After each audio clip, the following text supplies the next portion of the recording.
Ashwin, having been a part of a few bio bubbles over the last 6 months, have you felt mental fatigue at all? And if yes, how have you kind of gotten over it? Mm, Look, the first part of my tour to Australia, my family, I mean, not first part, the whole Australian tour, my family was with me. And even during the IPL, I got them over for the second half of the tournament.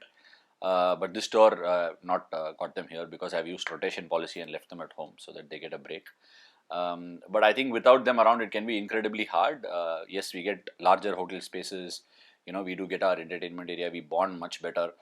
One thing that I must say is standing out is the fact that because of this bio bubble, the players are getting together more often than what it was ever in the past. So I think the team bonding is like gotten better. But I am also sure that a lot of people feel a little bit of boredom and feeling lonely and all that.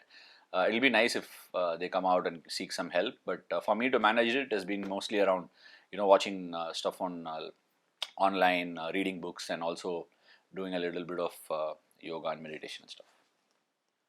Nikhil from PTI. Ashwin, congratulations on your 400th wicket, a landmark, and you've already spoken about it. I just want to know 619 Anil Kumble. Are you looking at that record still, or it's still a long way to go for you? I mean, if you look at it pragmatically, it's 218 wickets away. But for me, I stopped thinking about all those landmarks and all a long, long time ago. It's been about what I can do, how I can get better, what more can I offer to the team. Because every time you come back into this setup, especially now that I'm playing only Test cricket and not playing the other formats, it's very important for me to come back with something that I can offer to the team every single time. So I'm looking to get better as an individual and as a cricketer every single day, not looking at what's lying ahead. That's probably one of the reasons why I'm really, really happy and enjoying my game at probably the best I have done in the last 15 years. So I'd like to continue this phase, not think about anything else ahead of me. Rika Roy and then Kushan Sarkar. Ashwin, massive congratulations to you for your 400th wicket, and I wish that you reach the double figure in double quick time. Well, my question really is about the tweets that you sent out yesterday. I think your fans and a lot of people who follow you want to know a little more. Would you like to set some light? Was it really cryptic? It was very cryptic. I'm really surprised because I went through my timeline and I found it had a lot of quote tweets and retweets. If people didn't understand, I don't know what on earth they were doing, quote tweeting and retweeting it. Look, I think it's very, very simple. I've always wanted to talk about this at some stage, but I thought it was very, very pertinent because if if some of us went to a shop and you want to buy a product, I'll just ask you a question, Rika. What do you do if somebody introduces new toothpaste or soap or something? Well, I actually evaluate it. I mean, I am a person who Googles a lot, and I kind of. Fine. Would you give it a test? Would you? For buying, I make my own decision. Yeah. Correct, but you would obviously. Yeah, you would obviously buy it and then decide whether you like it or not, right? Not necessarily. I could probably evaluate even before buying. Oh, that's wonderful to know because that's exactly what I want people to do. Because these are at least products. You can at the most you can go wrong by buying them and finding out they are bad or good. But I think with respect to thoughts being put across and planted to people is something that's really, I find it extremely hilarious and heinous to a point where you have a thought process and you want everybody to follow that and want to think that and also make it a conditioning. Because with thoughts, what happens is you condition people to believing in a certain way. So you watch a match, you watch India win the game. At most, everybody's saying, "Hey, I'm happy. India won the game. It's a great feeling." But you don't want people to go back home and say, "India is not winning the game, yeah. It's the pitch that's winning the game." So that's not what I want people to do. And I know anyway that's going to come up. And these are conditioning that's happening, and it's happened for a long, long time. When are we even going to wake up to it? I think it's important that people sell things, but we must know what we must buy. Thank you, Rika. Brilliant. Thank you. Kushan Sarkar. Hi Ashwin, just taking an extension, about the thoughts control of the narrative. There are people, ex-cricketers from 80s or 90s. They have their own set of agendas. They speak what they feel like. But does it hurt when there is a Yuvraj Singh with whom you have shared the dressing room. He can just pick up a call and speak to you, but the way they say 800 wickets, 1500 wickets, saying things based on probably hypothetical calculations, does it hurt you? Because these are people who have played with you. They were in the part of the dressing room. They're not like a fan on the street when they comment like that. Okay. Look, the reason behind my tweets were definitely not in context with anybody in particular. And when I read Uipa's tweet, I actually didn't get affected at all, to be honest, because I didn't find like he was, telling us anything or trying to suggest or anything. It just felt like a really, really plain tweet of saying these people were good and whatever, however you want to perceive it. But for me, the state of mind I am in right now, I didn't find it to be, anything wrong or anything, what to say, an agenda driven or nothing like that. I know Uvipa for a very, very long time and I have the utmost respect for him. But with respect to your agenda driven thoughts and all that, this is exactly what my tweets were meaning. Some of us or some people amongst us tend to buy the stuff that people sell.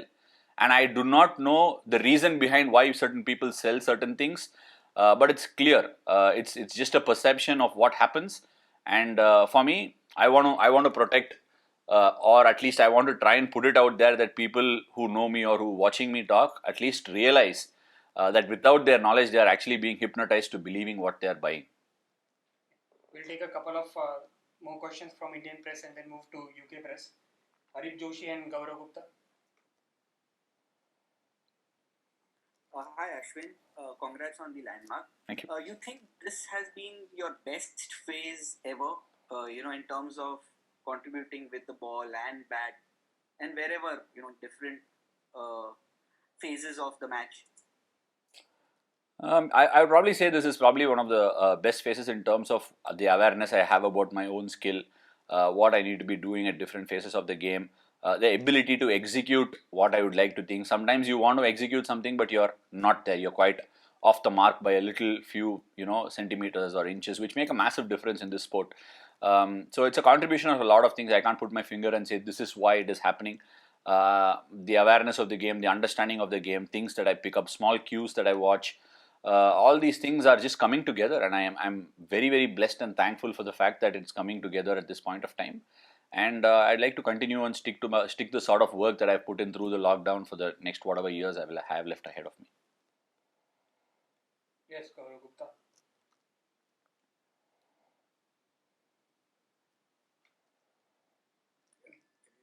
Yeah, congratulations, Ashwin, for your wonderful feat. Thanks, What I wanted to ask you was that, having just achieved this landmark in a test match, which finishes like this, and then there's so much controversy around the pitch.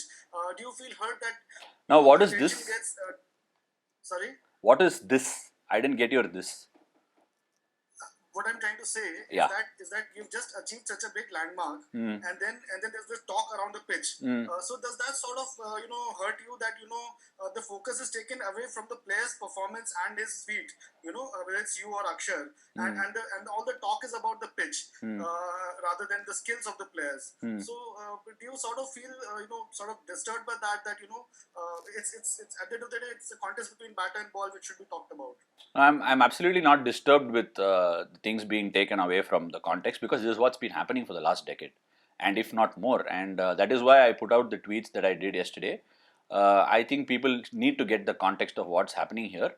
There have been some people who messaged me and said match is finished in 2 days, and what about all the 3 pink ball test matches that we've played? Everything is ended within 3-day time, and I do not want to know what to say, because when somebody just throws an opinion out there about a surface, and having had played the game, unfortunately, maybe they have not played the pink ball test matches, so they do not understand this facet of the game.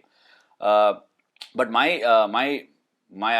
say my angst against the whole thing is the fact that when people say something, there are so many other people who are watching the same picture, but are not able to paint a different one compared to somebody who is driving a certain case and selling a certain case to us, and this needs to stop. A couple of questions from the English press. John Etheridge and then Tim Wigmore. Hi, yes. I was wondering again about the pitch. Do you think it was a good pitch for Test cricket, third Test, and do you expect or do you hope for a similar surface for the next Test match? I have a question back. What is a good cricket surface? Who defines it? Who defines I'm it? the one asking the question, but I would think No, because I think the question is asked with a contest between bat and ball. no. Yes, of course, the bowler was in the game. The batsman needs to bat well to get runs. There is absolutely no question about it. What makes a good surface? Who defines this? Seam on the first day, then bat well, then spin on the last 2 days. Come on, who makes all these rules? We need to get over it and not talk about whatever picture we want to paint. And if you're asking whether it's a good test surface, I don't see any of the players coming in from England having an issue with the surface. They want to improve. They look like they want to have a contest. Is it the players and the people who are reporting back that want their players to not compete and complain about the pitches? Because we've never done that in any of the tours. Yes. Okay, so are you hoping for similar surface in the next test match? It depends on what you're hoping for. We hope for a good cricket match. Now, team. I think most people would hope for a good cricket match. Of course, that's what you should be hoping for, not about the surface. Okay, thank you. Hi, Ashwin. Your 2 wickets have already poked in both innings of the last test. Both fantastic big pieces of bowling. Can you give a bit of insight into your thought processes and how you set up those wickets, please? Look, I think Ollie Pope's someone who's probably a really fine player who's coming through the ranks. I've watched a lot of footage of how he goes about his things. He likes to use his feet. He uses reverse sweep and sweep. So for me, it is about what shot he's coming after. He positions himself to play a certain few shots well ahead of what is being planted and when you're putting a field in place. So I'm trying to pick a fair few cues about how side on and how front on he opens up to play a certain way. So for me, using the angles is to turn around him into a certain fashion and then try and get both sides of the edge. So if I'm able to spin one back, he's probably ready for the one that's going to come back to him. Now he might wait for the one that's going to go straight on. So these are things that I keep in mind. And truth be told, I think both were really, really good deliveries. I saw it again and I thought, okay, I'm lucky enough that I didn't get them when I was batting. And just generally, how many balls in advance are you sort of planning how to set up a batsman? Just the way he presents his case when I'm starting to bowl. If I'm starting to bowl, if I see someone, it's not like I have preconceived notions of what the batsman's going to try and do. I have a fair amount of idea, but how he approaches when I start my bowling and what sort of shots he's looking to play, all these things as I'm gauging, I try and make a plan and see if I can make him uncomfortable as soon as he comes to the crease. Pratyush Sinha from Crickbuzz. Hi Ashwin. Obviously, this pink ball test was played in very different conditions than the last in India. Rohit and Joe Root have spoken about the pace of the wicket from this pink ball. It was difficult to play rather than the spin on the ball. So, what were your takeaways as a bowler from this test? Well, look, even before I started the game in the nets, we were a little skeptical as a spin group. I mean, not as a spin group. I'll just talk for myself. But when I did bowl, the balance of the ball seemed very different to that of the red ball. When you tried and put a lot of revs, I think it probably wasn't rotating as much in the seam as I thought the red ball was rotating. So clearly, the chance of it catching the glossy surface was far greater. And if at all it caught the seam, it was spinning quite big at times. It was not really responding the way the red ball might respond. Whatever was happening a little quicker off the surface. So I think it did make a difference. If we had played the red ball game on the same surface, I think the pace of the game might have been a touch slower. But these are all things that I'm talking about in hindsight. Only if we had done it, we'll know it. Sandipan from the Indian Express. Actually, it was the same question I was asking. You said that the pink ball test matches get over quite early, like 3 days, 4 days. So, is it the ball, as in for a batsman who's so used to playing the red ball and suddenly he's facing the pink ball, be it pace or spin? Is that one of the main reasons that the matches get over early? It could be, but look, honestly, if you give a little bit of favor stacked towards the bowlers, this is what might happen, because the ball, a little bit of advantage towards the bowlers, it starts to swing more, it seems more, and the margin of error for the batter is so much more little. Instead of the ball beating the bat or probably getting a thick outside edge, it ends up getting the fine edge and goes behind to the keeper. So these are things that we've noticed, and it happened even at the Eden Gardens when we played Bangladesh. It could very well be spoken about how we really played well in that game and won that game and all that. But that's been the nature of the pink ball test. Even the one in New Zealand where England got all out for 59 and we got all out in Australia for 36. All these things are yeah, if you look at the larger picture of Test cricket, you might say these are just one-off occasions, but these are a regular affair in pink ball tests. Amol Karadkar and Amlan from Reuters. Ashwin, just to pitch in more with the pink ball issue. One is, do you think it's better to have the pink ball test if it has to be held at the start or end of a series rather than squeezing it midway through it? And has the team as a group collectively expressed apprehension to the board over playing the pink ball test? There is no apprehension. If there is apprehension, then we can probably express it. There is no apprehension as such for the pink ball test. I think it's a completely new sort of a facet that's being introduced into the game. We are used to playing with the red ball. Everybody, like I said, has been conditioned to playing with the red ball, and now all of a sudden they've brought in the pink ball, and the pink ball is bringing new dimensions to the game. So it's about adapting. If you play more and more, and obviously get used to it, the players are going to adapt better for the good. Even it's the same thing with one-day cricket, right? We were playing with red ball for a long period of time, then we shifted to the white ball. Initially, the white ball was doing a lot more. Now it literally does nothing. So that's how this format will also evolve, because people are trying to understand what works with the pink ball, what doesn't, how to adapt, and all these sort of stuff. Anything new is going to throw a lot of challenges, but that's the beauty of the sport. Thank you. Yes, Amlan. Can you hear me? Yeah. Can you hear me? Yes, I can. Now, my question is a extension of that question. Is there any issue with the visibility of the pink ball or the way it's skidded? I don't think there was any issue with the sighting of the pink ball as such. The way it's skidded is how it's skidded, because if for example, I can't really explain, but a small few microseconds makes such a huge difference in the game. And if it's going to skid on like even a fraction of a second quicker, it's the difference between hitting the inside edge and hitting the pad. So it is quite different. Sometimes the batsman can be caught the bat behind the pad because the ball skidded faster than what you've been used to the red ball skidding. So to make an adjustment within the span of probably 5-6 days is not so easy. But the more we play, I think the players will get better at it. Last few questions from Venkat Krishna. Going forward to the fourth test, it's either you have to win the game or draw the game. So how are you going to approach this game? We played with an intent to win the game most often, and that's what we speak about as a group. And there are going to be no changes. We'll only look to win the game. You never go into a game looking for a draw, or for a safer option. So we will look to win the game and prepare accordingly, practice accordingly, and also train accordingly. Last three now: Vishesh Roy, Amit Gupta, and then final one, Duli Listen. Hi Ashwin, congratulations on the 400 wicket milestone. I just wanted to know your perspective. Virat Kohli and Rohit Sharma have openly talked about that the batting was below par from both the sides in the third test match.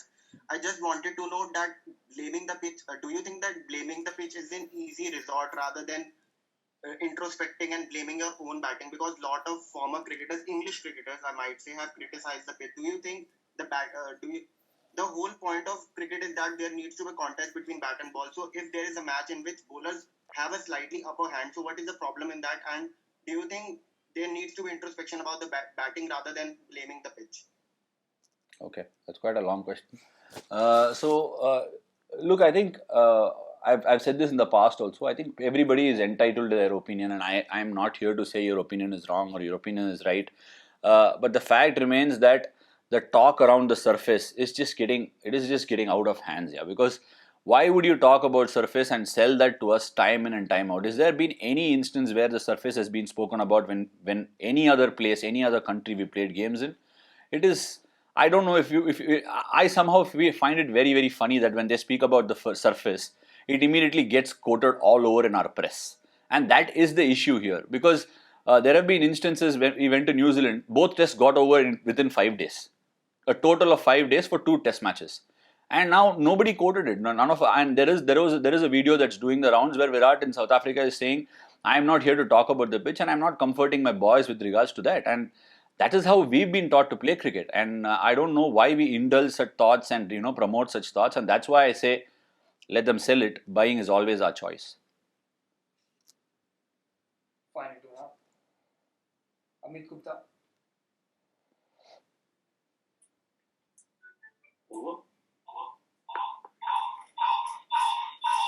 Hello. Hello. Yes, Amit Gupta. Hello, what are your thoughts on the quality of the SG pink ball as compared to the Kookaburra that you played? And are they different from each other in terms of how they react to the? You mean the SG pink ball and the Kookaburra pink ball? Is that what you're asking? Yeah.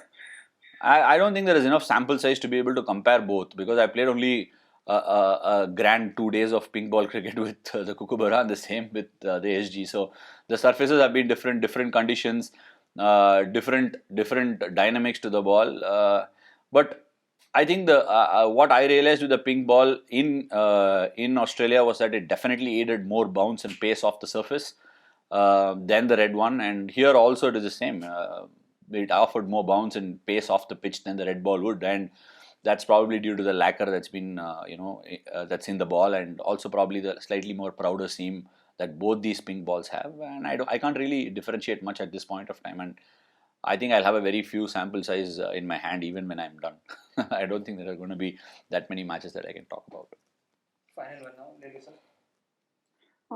Ashwin, batsman के लिए जैसे middle of the bat ball जाना ये important रहता है, वैसे bowler के लिए खास करके स्पिनर के लिए बॉल हाथ से जो दिल में है वैसे निकलना ये कितना इम्पोर्टेंट रहता है, क्योंकि right now you are doing both batting bowling, you are middling everything.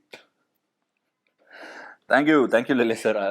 I take it as a compliment. But जैसे बैट्समैन को बोलता है कि फॉर्म में है, बैट से अच्छा बॉल निकल रहा है, वैसे ही बॉलर को भी हाथ से अच्छा टूटना है ball. It needs to come out really well. So वो जो है वो फील है, वो प्रैक्टिस से नहीं बनता है. वो प्रैक्टिस आप कितना भी करोगे, वो मैच में आके वो करने में बहुत फ़र्क है. So match time is very very important for a spinner. So मेरा जो टाइम मिला है ये कोविड के बाद और जो मैचेस मिला वो सब एक साथ इट्स गोइंग टुगेदर. IPL में भी ज़्यादा बॉलिंग किया मैंने, और उसके पहले भी सारे बॉल के साथ बॉलिंग किया मैंने. सो all in all, the way it's coming out of the hand is something that I should be happy with, and as a bowler, I'm at ease with myself. क्या बात है. Thank you. Thank you. Thank you, Ashwin.